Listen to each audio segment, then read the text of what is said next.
अमेरिकी अनुदान सहयोग सम्बन्धी सम्झौता एमसीसी थप पेचिलो बन्दै गएका बेला सत्ता गठबन्धनले सहमति जुटाउन सर्वदलीय बैठक बोलाउने तयारी गरेको छ। कान्तिपुर समाचारमा आज सन् 2030 भित्र दिगो विकासका लक्ष्य हासिल गर्ने सरकारको संकल्प कति सम्भव?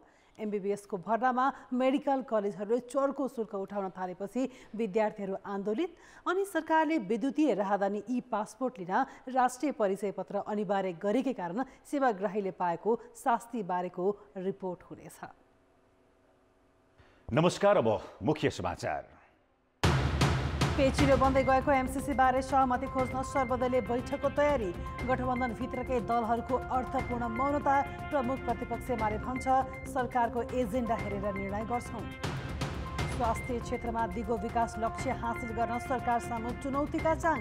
मातृ र नवजात शिशु मृत्युदर अझै नियन्त्रण बाहिर। विपन्नको जीवनस्तर उकास्न नयाँ योजनाको खाँचो। नयाँ सोच भएका उद्यमीलाई लगानी गर्ने सरकारी योजना 3 वर्षदेखि अलपत्र। अर्थ मन्त्रालयले कार्यविधि नै बनाएन। उद्यमशीलता बढाउने योजना गफमै सीमित।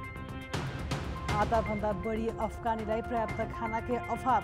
साउदी अरेबियाले दियो पहिलो पटक 65 टन सहायता सामग्री। र ए डिभिजन लिगको शीर्ष स्थानको मच्छिन्द्र सङ्कटासँग गोल्ड राइड बराबरीमा रोकियो। 7 बाटो र आर्मीले पनि अङ्क बाँडे।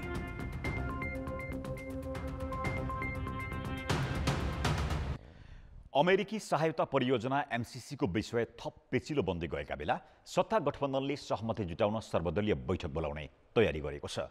सत्ताको नेतृत्व गरिरहेको नेपाली कांग्रेसले एमसीसी परियोजना तत्काल अगाडि बढाउन चाहे पनि विगतमा एमसीसी संशोधन गरेर मात्र संसदमा प्रस्तुत गर्नुपर्ने बताउँदै आएका गठबन्धनका अन्य दल अहिले अर्थपूर्ण रूपमा मौन बसिरहेका छन्।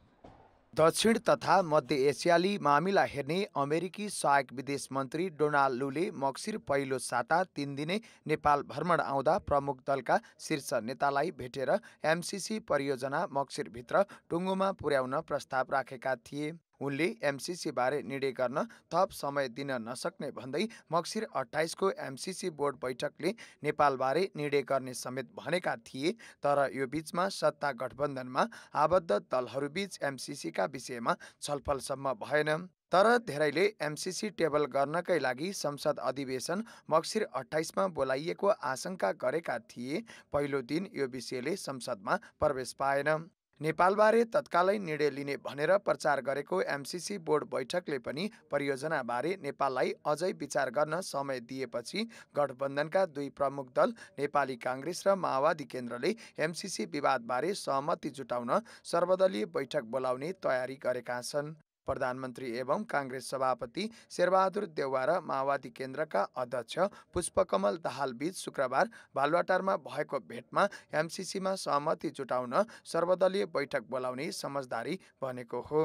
यसअघि पनि भदौ 24 मा एमसीसी उपाध्यक्ष फातिमा सुमार र सहायक उपाध्यक्ष जोनाथन ब्रुक्सको टोलीले नेपालमा आएर एमसीसी अनुमोदन गर्न नेताहरूलाई आग्रह गरेको थियो। अमेरिकाले परियोजना संसदबाट अनुमोदन गर्न निरन्तर दबाव बढाउँदै समय समेत थप्दै गएपछि सत्ता गठबन्धनमा आबद्ध दलहरूबीच यो विषय झन पेचिलो बन्दै गएको छ। कसैले दिएको सहयोग अनुदान नलिने भन्ने कुरो भएन, तर त्यो चाहिँ निशर्त हाम्रो राष्ट्रको हितमा हुने गरेर हुनुपर्छ, जनताको हितमा हुनुपर्छ। अब विषय उठिराखेका छन्। अब राजनीतिक हिसाबले पनि यो सहमतिको राष्ट्रिय राजनीतिक सहमति र हुनुपर्छ। जनताको समझ चासो भएको राष्ट्रिय सहमति पनि हुनुपर्छ। एमसीसीलाई संसदमा लैजान कांग्रेस मात्र तयार देखिन्छ, तर विगतमा एमसीसी संशोधन गरेपछि मात्र अगाडि बढाउनु पर्ने भन्दै आएका गठबन्धनका अन्य दलहरूले पछिल्लो समय मुख खोलेका छैनन्। सहयात्री दलहरूभित्रको अन्यलताकै कारण कांग्रेसले पनि ठोस निर्णय लिन सकेको छैन। सत्तामा छँदा एमसीसी पारित गर्न पहल गरेको हालको प्रमुख प्रतिपक्षी दल नेकपा एमाले सत्ता गठबन्धनले निर्णय गरेपछि मात्र आफ्नो धारणा सार्वजनिक गर्ने रणनीति लिएको छ। म एकदम प्रश्न गरिदिन्छु, त्यो के हो त भन्दाखेरि अहिले सरकारले यसबारेमा के गरिरहेको छ? अहिले त हामी त्यो सरकारमा छैनौँ। किन सरकारको प्रसङ्ग आउँछ भन्ने लागेको होला यहाँहरूलाई? म प्रश्न गरिदिउँ, सदनमा यो बिजनेस सरकारको बिजनेस हो। अमेरिकाले एमसीसी बारे निर्णय गर्न गरेको लगातारको ताकेताका कारण सरकारलाई दबाव छ। यो विषयमा सरकारले सर्वदलीय बैठक बोलाएर एउटा सहमति निकाल्न खोजेको छ। तर एमसीसी बोर्डले पनि परियोजनाको समय सीमा बढाउँदै लग्ने र दलहरूले पनि सहमति नजुटाउने हो भने विवाद लम्बिँदै जाने निश्चित छ। कान्तिपुर समाचारका लागि क्यामेरामा विकास जोशी र गोविन्द खत्रीका साथ दिपा दाहाल र बाबुराम तिमिल सिन्हा, काठमाडौँ। नेकपा एमालेका महासचिव शङ्कर पोखरेलले संसदको गतिरोध अन्त्यका लागि सभामुखले राजीनामा दिनुपर्ने बताएका छन्। पार्टी केन्द्रीय कमिटीले गरेको निर्णय सार्वजनिक गर्न आज आयोजित पत्रकार सम्मेलनमा महासचिव पोखरेलले संसदको गतिरोध हटाउन सभामुखसँग दुईवटा विकल्प रहेको बताए। कि सभामुख अग्नि सापकोटाले माधव कुमार नेपाल सहित 14 जना सांसदलाई एमालेले गरेको कारबाही कार्यान्वयन गर्नुपर्ने कि त उनैले राजीनामा दिनुपर्ने पोखरेलको भनाइ छ। उनले सत्ता गठबन्धन दलले अमेरिकी अनुदान सहयोग सम्बन्धी सम्झौता एमसीसी बारे प्रष्ट धारणा सार्वजनिक नगरेकाले एमालेमा पनि छलफल नभएको बताए। सरकारले एमसीसी बारे ल्याएको एजेन्डालाई हेरेर पार्टीले निर्णय गर्ने महासचिव पोखरेलको भनाइ छ। एमसीसी का सन्दर्भका बारेमा अब सरकारले के गर्छ भन्ने विषय नै अहिलेसम्म टुङ्गो लागेको छैन।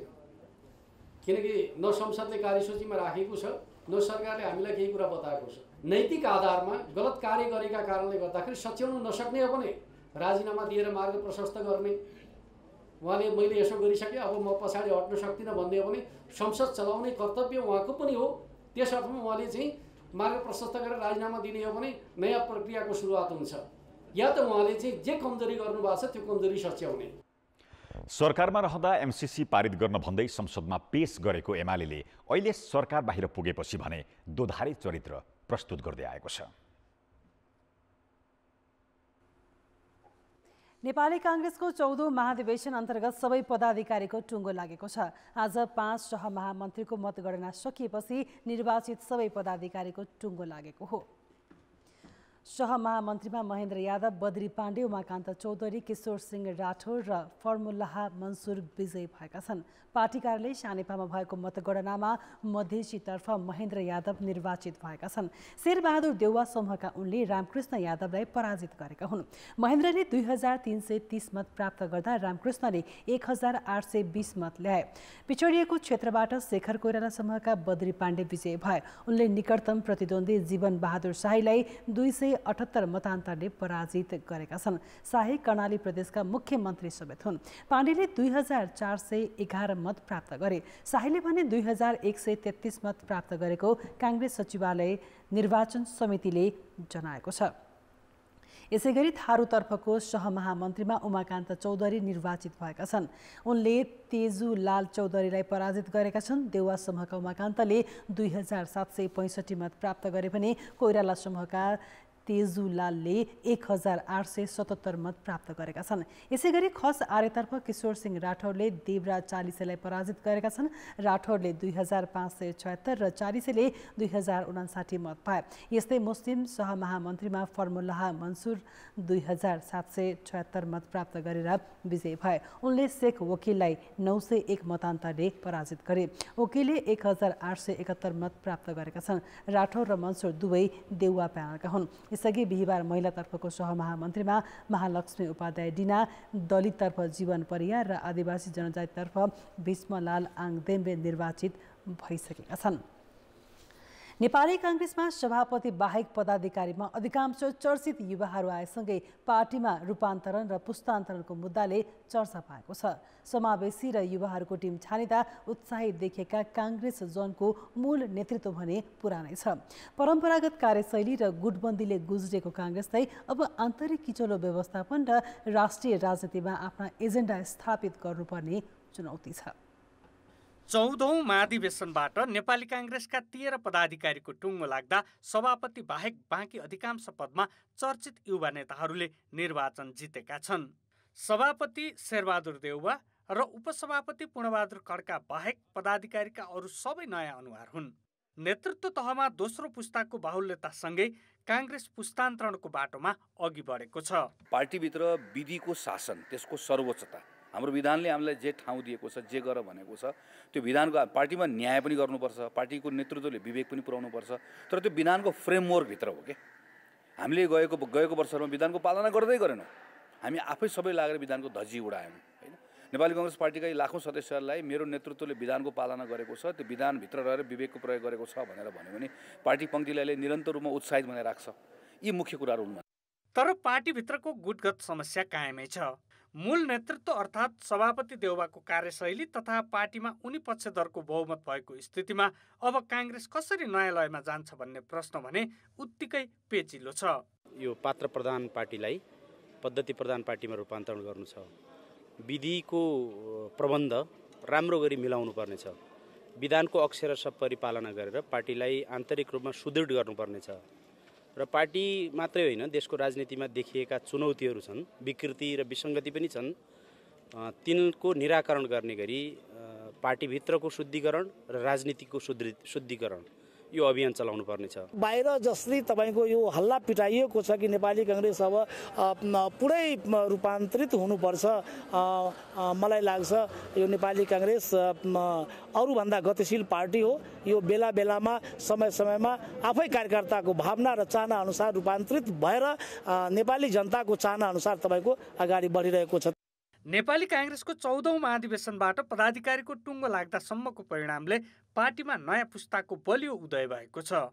तर शक्तिको हानथाप पाको पुस्ताका नेतै पिच्छेका गुट शेखर कोइराला समूहले पाएको 40% मत जस्ता कारणले युवाहरूको उत्साह परिणाममा कसरी देखिन्छ त्यो भने हेर्न बाँकी छ। कान्तिपुर समाचारका लागि क्यामेरामा मुरारी घिमिरे र प्रवीण गेवालीका साथ पर्वतराज घिमिरे र दीपक आचार्य, काठमाडौँ। सरकारले सन् 2030 भित्र दिगो विकासको लक्ष्य हासिल गर्ने सङ्कल्प लिएको छ। त्यसका लागि गरिबीको रेखामुनि रहेको जनसङ्ख्याको ठूलो भागलाई माथि उठाउनु मात्र होइन, स्वास्थ्य क्षेत्रमा पनि निकै सुधार गर्नुपर्नेछ। अहिलेसम्म स्वास्थ्यमा भएका सुधार सुस्त देखिएका छन्। यही गतिमा अघि बढे लक्ष्य हासिल गर्न कठिन हुने देखिन्छ। सन् 2030 भित्र मातृ मृत्युदर प्रति 1 लाखमा 70 पुर्याउने लक्ष्य सरकारको छ, तर अहिले प्रति लाख 239 रहेको छ। बाल मृत्युदर प्रति 1000मा 25 हुनुपर्नेमा अहिले 28 छ। नवजात शिशु मृत्युदर हाल प्रति 1000मा 16 छ। जबकि सन् 2030 भित्र दिगो विकासका लक्ष्य हासिल गर्न नवजात शिशु मृत्युदर प्रति 1000 12 जना भन्दा कम हुनुपर्दछ। स्वास्थ्य मापदण्ड अनुसार 4 पटक गर्भवती जाँच गर्ने महिलाको संख्या हालसम्म 71% पुर्याउने लक्ष्य भए पनि त्यो 52.6%मा मात्र सीमित छ। यी बाहेक बालबालिकालाई दादुरा खोप, प्रजनन दर लगायत सूचकहरूमा समेत उल्लेखनीय सुधार हुन सकेको छैन। एज त्यसको अडिटरको हिसाबले ती कार्य सम्पादन र कार्यक्रमसँग जोडिएको र फिस्कल म्याटरको उसले हेर्दाखेरि लक्ष्यअनुसार काम गर्ने र ती लक्ष्यलाई प्राप्त गर्नको निम्ति हामीले देखिने जुन अप्ठ्याराहरू छन् ती कुराहरूलाई फुकाउँदै जानुपर्ने र हाम्रो प्रशासनिक संरचनालाई चुस्त बनाउने र हाम्रो कार्य सम्पादनलाई नतिजामुखी बनाउने नै हो। दिगो विकासको लक्ष्य हासिल गर्न सन् 2030 सम्ममा मातृ मृत्युदर, नवजात शिशु र बाल मृत्युदरमा अझै धेरै सुधार गर्नुपर्ने देखिएको छ। अहिलेकै गतिमा गए लक्ष्य हासिल गर्न निकै कठिन हुनेछ।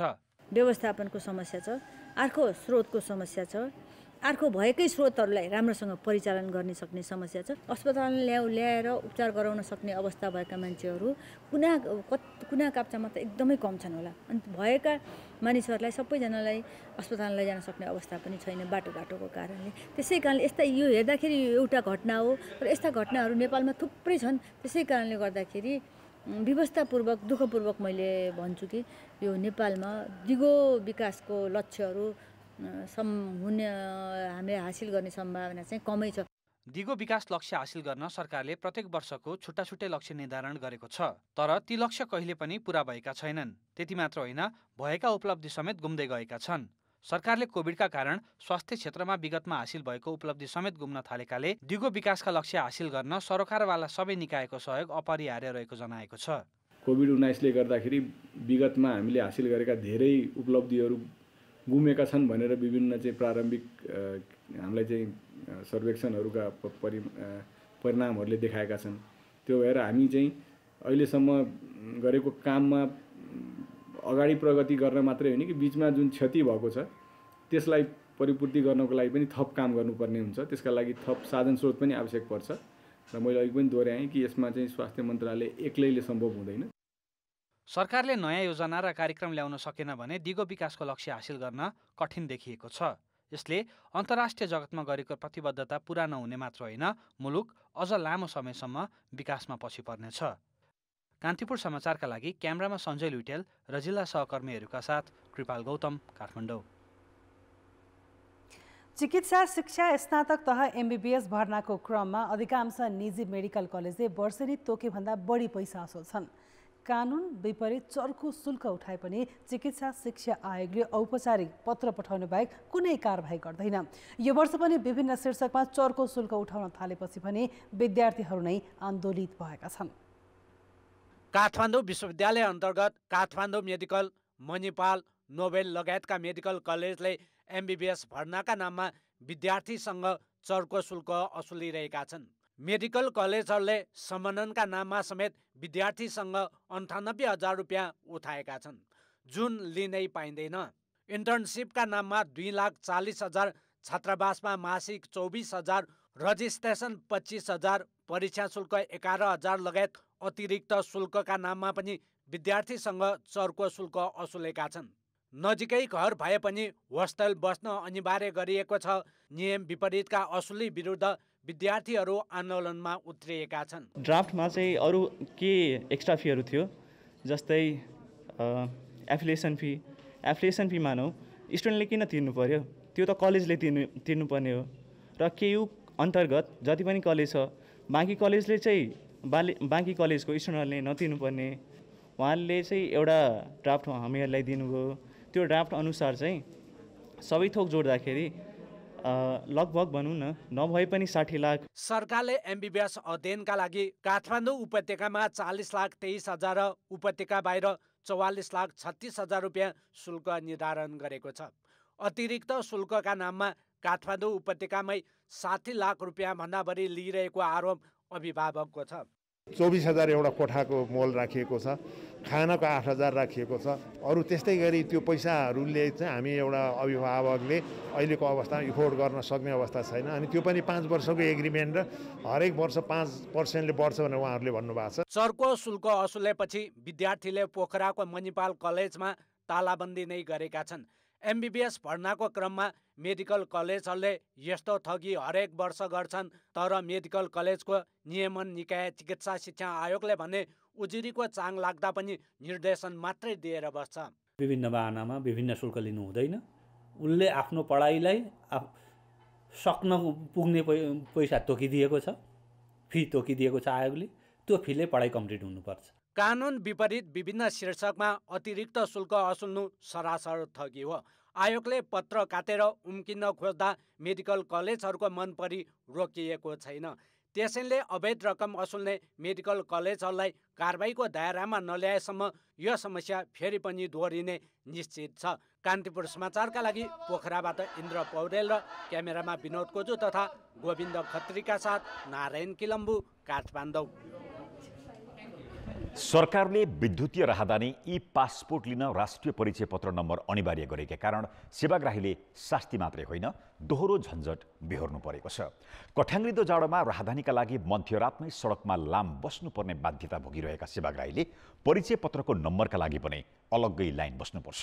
त्यति गर्दा पनि समयमै काम भएको पाइँदैन। मेसिन रिडेबल पासपोर्ट विस्थापित गर्न भर्खरै प्रयोगमा ल्याइएको विद्युतीय राहदानी बनाउन सेवाग्राही रातिदेखि नै लाइन बस्नुपर्छ। माग बढी, तर सरकारी सुस्त शैलीका कारण सेवाग्राहीले राहदानी बनाउने क्रममा निकै झमेला खेप्नुपर्छ।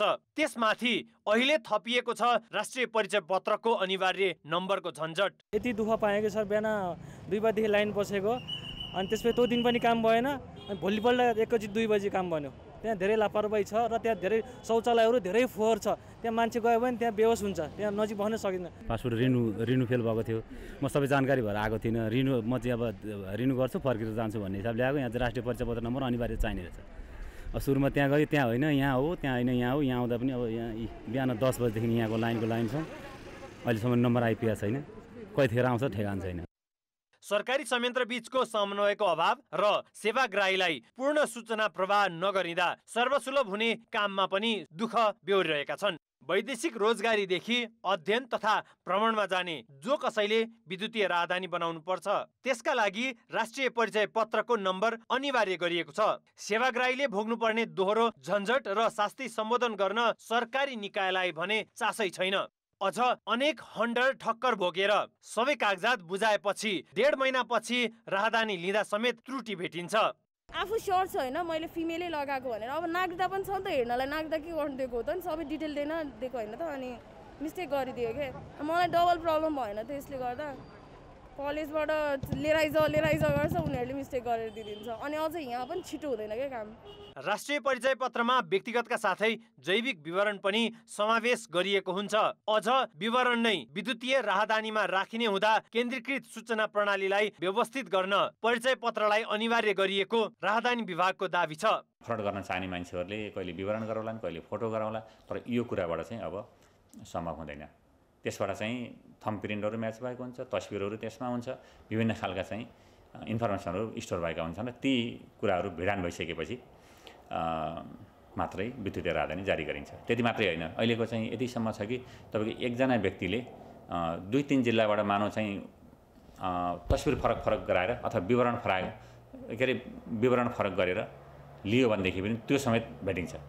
सरकारले ई पासपोर्टका लागि परिचय पत्र अनिवार्य गर्नु अघि प्राविधिक जनशक्ति र समन्वय बढाएको भए सेवाग्राहीलाई अलि सुविधा हुन्थ्यो। तर आफूले दिने सेवाका त्रुटि र कमजोरी नसच्याउने सरकारी शैलीले आम नागरिकलाई जहाँ गयो त्यही कष्ट र झमेला भोग्नु परिरहेको छ। कान्तिपुर समाचारका लागि जिल्ला सहकर्मी भुवन पाण्डेको सहयोगमा क्यामेरामा सञ्जय लुइटेल र रूपक कोइरालाका साथ सुबिन्द्र श्रेष्ठ, काठमाडौँ। कुशल व्यवस्थापक नभएपछि मुलुकका ऐतिहासिक धरोहरको गरिमा खस्कदै गएको छ। उचित संरक्षणको अभावमा राज्यले करोडौं लगानी गरेर बनाएका धरोहरको अवस्था नाजुक बनेका छन्। जनकपुर धामको ऐतिहासिक जानकी मन्दिरको अर्बौंको सम्पत्ति भएर व्यवस्थापकले बिजुलीको महसुल समेत नबुझाएपछि सौन्दर्यमा ह्रास आएको छ।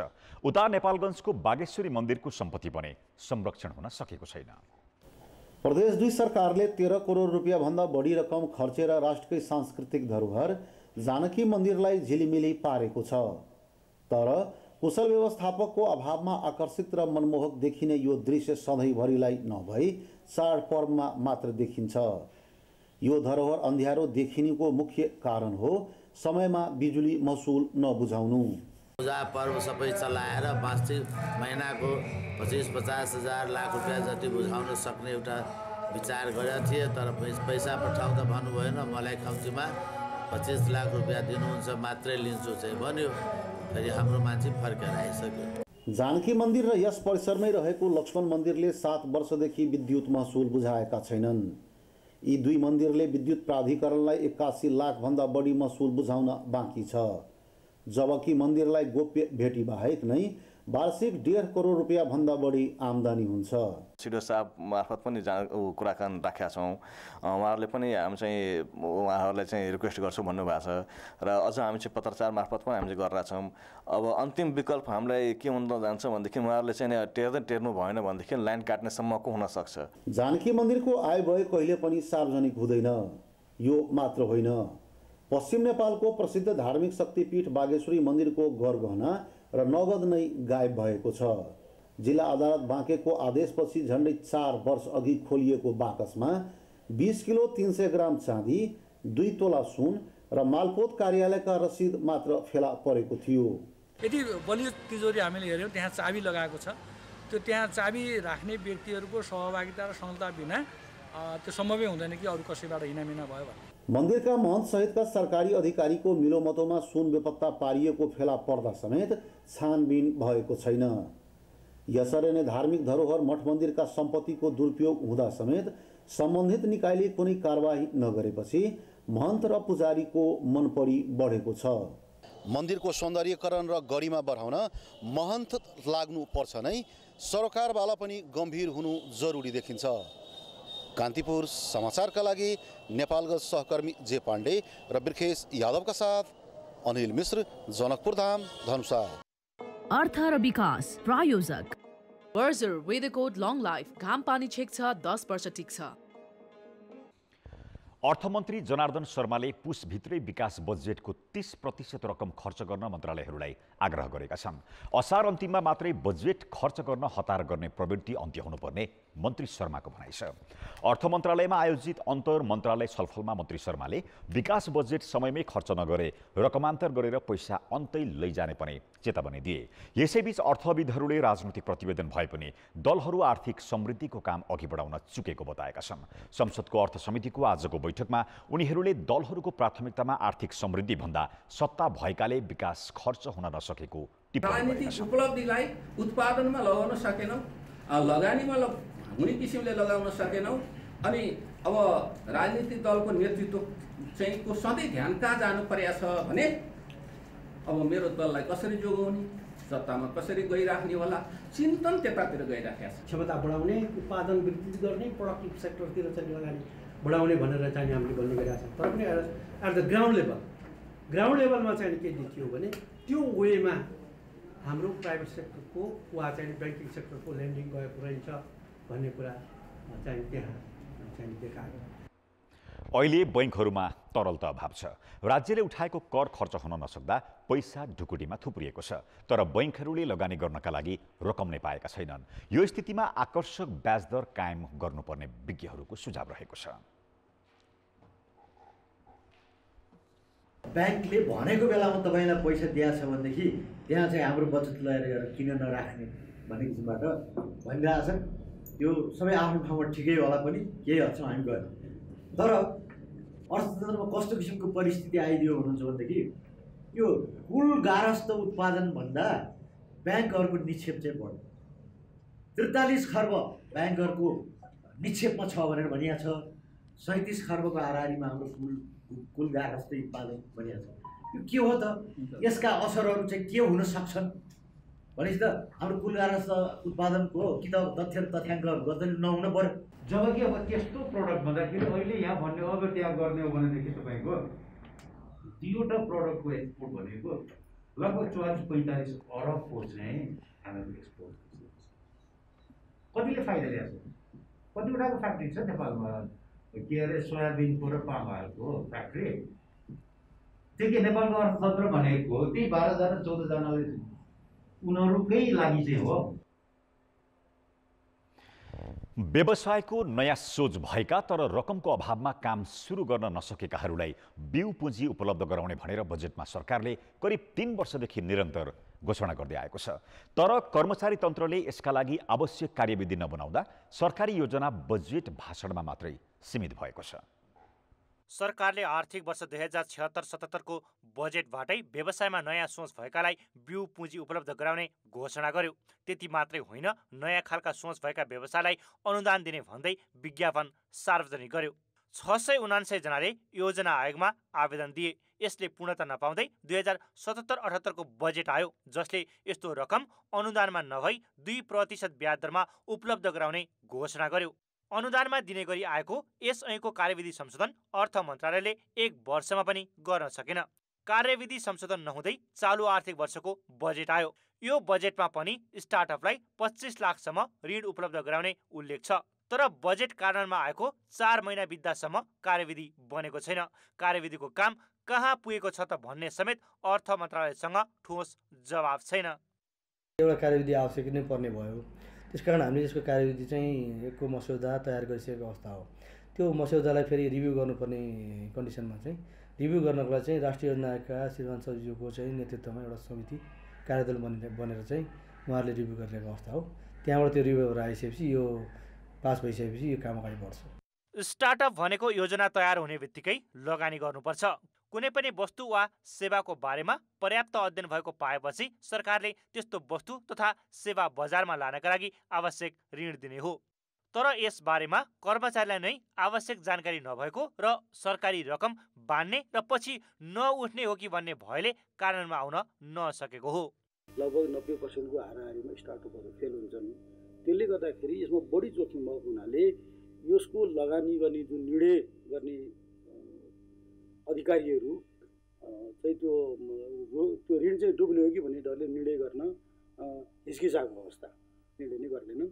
र अर्को तेस्रो भनेको यसमा धेरैवटा एजेन्सीलाई इन्भल्भ गराइयो। अर्थ मन्त्रालय, मन्त्री परिषद भइहाल्यो कार्यविधि स्वीकृति गर्ने, राष्ट्रिय योजना आयोग, त्यसपछि उद्योग मन्त्रालय भन्दा यो चारवटा निकायको बिचमा समन्वय नहुँदाखेरि पनि समस्या आयो। सरकारले योजना र नीति बनाएपछि व्यवहारिक कार्यविधि बनाएर यसलाई टुङ्गोमा पुर्याउने जिम्मा कर्मचारी तन्त्रको हो। तर कर्मचारीको व्यवस्थाले सरकारको 3 वर्षदेखिको योजना अल्पत्र मात्र परेको छैन, नयाँ सोच भएकाहरूको ऊर्जा समेत कम हुन थालेको छ। कान्तिपुर समाचारका लागि क्यामेरामा सञ्जय लुटेल र पशुपति बुढाथोकीका साथ सुधिल पोखरेल, काठमाडौँ। अब जनमतको अन्तिम परिणाम। जनमतमा हिजो हाम्रो प्रश्न थियो, नेपाल क्रिकेट सङ्घ र खेलाडीबीच बढ्दो विवाद कसरी कम गर्न सकिएला? ए. आपसी छलफलमा बसेर, बी. मध्यस्थकर्ता राखेर, र सी. कारबाही फिर्ता गरेर। जनमतको अन्तिम परिणाम यस्तो छ, ए. आपसी छलफलमा बसेरमा 54%, बी. मध्यस्थकर्ता राखेरमा 10% र सी. कारबाही फिर्ता गरेरमा 36%। अब आजको प्रश्न। जनमत हाम्रो प्रश्न छ, व्यवसायको नयाँ सोचलाई सघाउने सरकारकै घोषणा किन कार्यान्वयनमा नआएको होला? ए. नयाँ अभ्यास भएकाले, बी. रकम दुब्ला भन्ने भय, र सी. कर्मचारी तन्त्रको अल्झाउने प्रवृत्ति। जनमतको अन्तिम परिणाम भोलि बेलुकी 8 बजेको कान्तिपुर समाचारमा प्रसारण गर्नेछौँ। कृपया न्युज स्पेस ए, बी वा सी टाइप गरी 34001 मा SMS गरी आफ्नो मत व्यक्त गर्नुहोला। खेलकुद समाचार। कान्तिपुर खेलकुद समाचारमा स्वागत छ। शहीद स्मारक ए डिभिजन लिगमा शीर्ष स्थानको मसिन्द्रा फुटबल क्लब सङ्काटासँग गोलरहित बराबरीमा रोकिएको छ। दशरथ रङ्गशालामा भएको खेलमा दुवै टिमले गोलका अवसर सदुपयोग गर्न नसक्दा खेल बराबरीमा सकिएको हो। पहिलो मिनेटमा फोडे फोफाना चुक्दा सङ्कटाले अग्रता बनाउन सकेन। सुनिल बलको पासमा मसिन्द्रका मनिष डाङ्गीले 61औं मिनेटमा गोल गरे पनि रेफ्रीले अफसाइड दिए। त्यसपछि खेल केही बेर विवादित बनेको थियो। जारी लिगमा मसिन्द्र र सङ्कटा दुवै अपराधी छन्।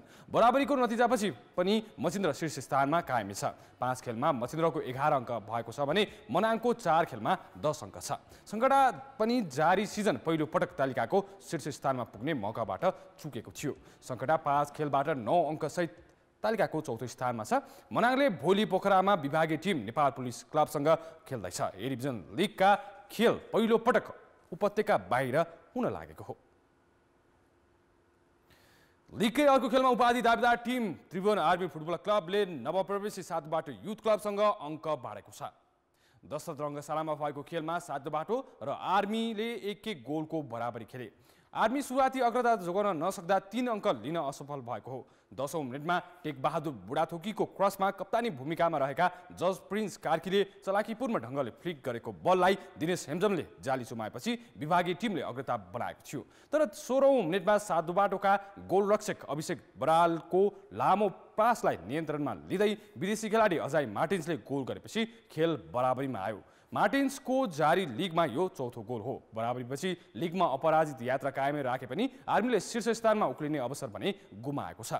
5औं खेलमा आर्मीको लिगमा 9 अङ्क भएको छ र तेस्रो स्थानमा कायमै छ। सातोबाटो 5 खेलमा 8 अङ्कका साथ तालिकाको 5औं स्थानमा छ। भोलि दशरथ रङ्गशालामा दिउँसो 1 बजे च्यासल र जालखेल युथ क्लब र साँझ पाउने 5 बजे 3 स्टार र न्युरो टिम एनआरटी बीच खेल हुनेछ। नेपाल क्रिकेट सङ्घ क्यानको कारबाहीमा परेका ज्ञानेन्द्र मल्लसहित 4 खेलाडीले निर्णयमा पुनर्विचार गर्न आग्रह गरेका छन्।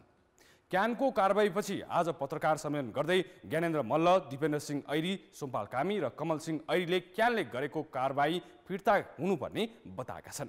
खेलाडी वर्गीकरणमा प्रश्न उठाएको विषयमा यति ठूलो कारबाही आवश्यक नरहेको भन्दै उनीहरूले कारबाही पुनर्विचार नगर्ने हो भने आफूहरूले क्रिकेट नखेल्ने आशय व्यक्त गरेका छन्। हामीले चाहिँ फर्स्टमा यो पुनर्विचार गर्यो। अब हामीले आफ्नो कर्म गरिरहेछौँ, काम गरिरहेछौँ, हामी गरि नै रहेछौँ होइन। पहिलो सुरुमा चाहिँ अरू कुनै काहीँ जानुभन्दा नि यो महत्त्वपूर्ण टुर्नामेन्ट र यो क्याम्प भन्नु अगाडि चाहिँ यो कुनै पनि संवादमा यसमा बसेर चाहिँ पुनर्विचार गरियोस् भन्ने नै हो। हामीले यति ठुलो यति नचाहिने अथवा हामीले जुन किसिमको अनुशासन भन्ने कुराहरू गरिरहेछौँ त्यसको लागि यति ठुलो कारबाही हो जस्तो मलाई लाग्दैन होइन। त्यसमा चाहिँ पुनर्विचार गरियोस् भन्ने हो। क्यानले 4 दिनपछि राष्ट्रिय टिमको बन्द प्रशिक्षण पोखरामा सुरु गर्ने जनाइसकेको छ। पत्रकार सम्मेलनमा 4 जना नै उपस्थित भए पनि ज्ञानेन्द्रले मात्र सञ्चारकर्मीको प्रश्नको जवाब दिएका थिए। क्यानका गतिविधिले क्रिकेटमा भविष्य खोजिरहेका खेलाडीहरूले बल र ब्याट छाड्नुपर्ने दुर्भाग्यपूर्ण अवस्था आउने उनीहरूको भनाइ छ। क्यानले गल्ती स्वीकार गर्दै माफी मागे सोच्न सकिने बताएको छ। त्यस विषयमा ज्ञानेन्द्रले आफूहरूले कुनै गल्ती नगरेको र खेलाडीको अधिकारका लागि लडेको बताए। गलत गरेको भए माफी माग्ने भन्ने कुरा हुन्छ। हामीले त यदि हामीले कुनै पनि खेलाडीको विषयको हक हितको लागि, बेसिक निड्सको लागि हामीले डिभिजन 5 देखि ओडिआई नेसन भन्ने हामीले प्राउडली भनिरहेछौँ भने यो आधारभूत कुराको लागि चाहिँ हामीले कुरा राख्दाखेरि चाहिँ हामीले गलत गऱ्यौँ, हामीले अनुशासन तोड्यौँ भनिराख्नु भएको छ भनेदेखि मलाई जहाँसम्म लाग्छ त्यो चाहिँ राम्रो हो जस्तो लाग्दैन। यसैबीच खेलकुद मन्त्री महेश्वर गहतराजले क्यान अध्यक्ष चतुरबहादुर चन्द र विनोद दाससँग कारबाहीको विषयमा सोधेका छन्। क्यानले 2 दिन अघि अनुशासन तोडेको गुट उपगुट बनाएर राजनीति गरेको भन्दै ज्ञानेन्द्रलाई कप्तान र दिपेन्द्रलाई उपकप्तानबाट बर्खास्त गरेको थियो। क्यानले सन्दीप लामिछानेलाई कप्तानको जिम्मेवारी दिएको छ। ज्ञानेन्द्र र दिपेन्द्रसँगै सोमपाल र कमललाई सन् 2022 को सुरुवाती 6 महिना कन्ट्र्याक्टमा समावेश नगर्ने क्यानको कार्यसमिति बैठकले निर्णय गरेको छ। बङ्गलादेशमा जारी साफ अन्डर-19 महिला फुटबल च्याम्पियनसिपमा नेपालले भुटानलाई 4-0 गोलले हराएको छ। जितपछि तालिकाको शीर्ष स्थानमा उक्लेको नेपालको फाइनलमा पुग्ने सम्भावना पनि कायमै रहेको छ। ढाकाको साइद सिपोई मुस्तफा कमल स्टेडियममा भएको खेलको दोस्रो मिनेटमा नै मेनुका कुमारी घिसिङले नेपालको खाता खोलेकी थिइन्। 18औं मिनेटमा रोजिना श्रेष्ठको सहयोगमा कुसुम खतिवडाले गोल गर्दै नेपालको अग्रता दोब्बर बनाइन्। 22औं मिनेटमा रजनी थोपकरले गोल गरेपछि नेपाल पहिलो हाफमा 3-0 गोलले अघि रह्यो। 72औं मिनेटमा अमिषा खड्केले बढाएको बलमा मेनुकाले व्यक्तिगत दोस्रो गोल गरिन्। यो जितसँगै 7 अङ्क बनाएको नेपाल बङ्गलादेशलाई गोल अन्तरका आधारमा उचिन्दै शीर्ष स्थानमा उक्लेको छ। यता भुटान भने यो हारपछि उपाधि होडबाट बाहिरियो। आइतबार लिग चरणको अन्तिम खेलमा नेपालले भारतसँग प्रतिस्पर्धा गर्नेछ। यदि भारतलाई हराएको खण्डमा नेपाल फाइनलमा पुग्नेछ। कान्तिपुर खेलकुद समाचार अहिले यति नै। अब मौसम सम्बन्धी जानकारी।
कान्तिपुर समाचार अहिलेलाई सकियो। कान्तिपुर टेलिभिजन हेर्दै गर्नुहोला। नमस्ते।